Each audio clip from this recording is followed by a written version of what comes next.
হাজরিন, পৃথিবীতে আল্লাহ তাআলা আমাদেরকে কি পরিমাণ নিয়ামত দিয়া সাজায় রাখছেন।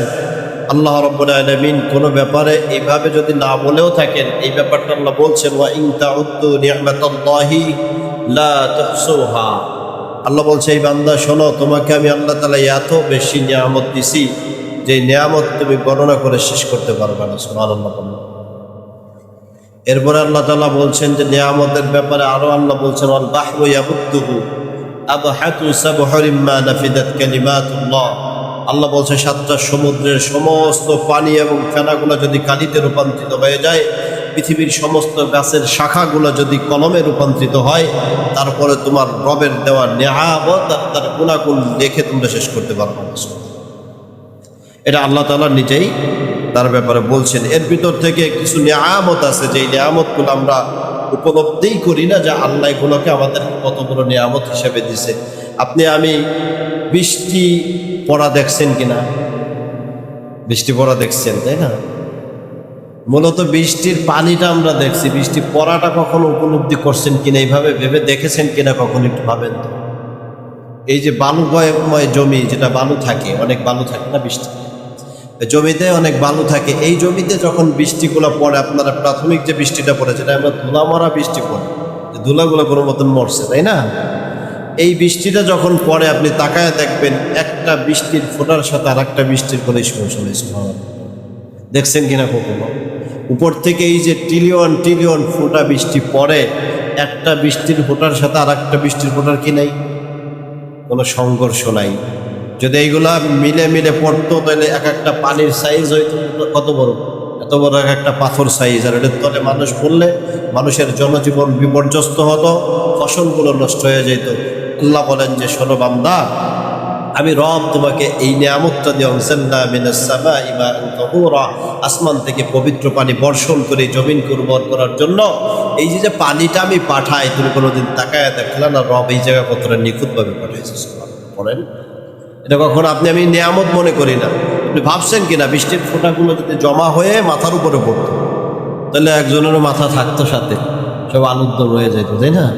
তা আল্লাহ কতটা নিখুঁতভাবে এই জায়গায় মেকানিজম কাজ করায় কুদরত দিয়ে দুনিয়াতে বৃষ্টি পাঠান, এক ফোঁটার সাথে আর একটা ফোঁটার কোনো মিল নেই। সুবহানাল্লাহ। আমরা ঝর্ণা দিয়ে যে পানি ফেলাই, নিচে পড়ার আগে ওই জায়গায় গোলমাল পাকায় নিচে শরীর মরিল, আমি দিতে চাই মাথায়, আয়া লাগে পেটে। ঠিক বললাম না ভুল বললাম? আমি দিতে চাইছি গানের উপরে পানি, ওই পানি আমার গালে যায়, কানের ভিতরে চলে যায়। এই সামান্য ঝর্ণার এই কয় ফোঁটা পানি, 15-20 ফোঁটা পানি, এটার মিল নিয়ন্ত্রণ পৃথিবীর মানুষ করতে পারে না। কিন্তু মালিক ট্রিলিয়ন ট্রিলিয়ন এই যে ফোঁটা পানি যখন বৃষ্টি হয় পাঠাচ্ছেন, এক ফোঁটার সাথে আর একটা ফোঁটার কোনো মিল নেই। আল্লাহু আকবার বল। এটা আল্লাহ তাআলার বড় নিয়ামত বলে তুমি এটা হিসাব করে দেখেছো কিনা? এরপরে আমি মোটামুটি এই যে শুক্রবার হলেই কাচিয়ার আয়না নিয়ে ব্যস্ত হয়ে পড়ি নিজের মোজগুলোকে ছোট করার জন্য, ঠিক তো? কিন্তু আপনার এই যে এই মোজ থেকে মাত্র 3 আঙ্গুল উপরেই ভুরু কাটছেন কে কে? হাত উঁচু করে। কেউ কাটছেন কোনোদিন? এই নিয়ামত আপনি ভাবেন নাই, মোজ অনায়াসে বাড়ছে, কোনোদিন ভুরুটা বাড়ে না।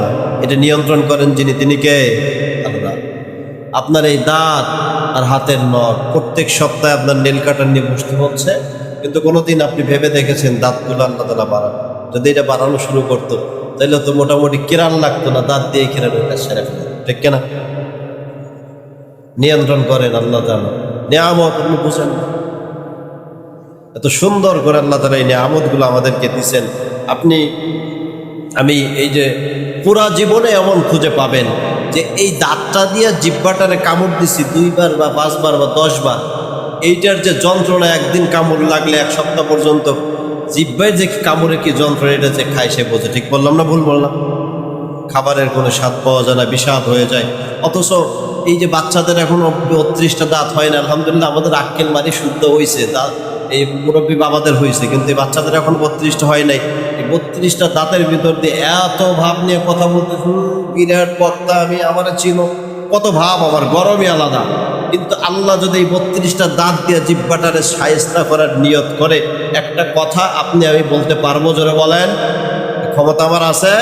নাই। এই নিয়ামত আপনি আমি বুঝি না ভাই। এরপর আপনি আমি তাকায় দেখেন, নিজেদের ঘরের ভিতরে যদি আপনি তাকান, টয়লেটের ভিতরে আমরা জুতা ব্যবহার করি কি করি না?